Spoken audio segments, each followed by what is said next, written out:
Meus amigos, Avalanche Pentecostal. Tô aqui hoje com o pastor Alex, um homem dedicado a uma causa há mais de 10 anos, pastor? Mais de 10 anos. Entrega de quantos ovos? Mais de 1.000 ovos de Páscoa. Vocês têm que ver a alegria no olhar das crianças, o sorriso que não se paga, né, pastor? Não tem preço. Sexta-feira Santa, estamos numa semana já, domingo de Páscoa, entregando aqui hoje 3 toneladas de peixe para quase 3.000 pessoas aqui na sede do Projeto Avalanche Pentecostal. E para nós é uma honra tê-lo aqui, ter o seu mandato à nossa disposição. A honra é toda minha poder acompanhar um trabalho bonito desse. Como o senhor disse, Sexta-feira Santa, dia de comer peixe.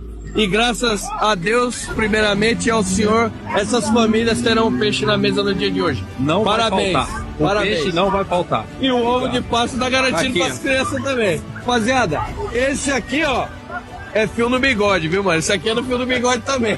Tamo junto.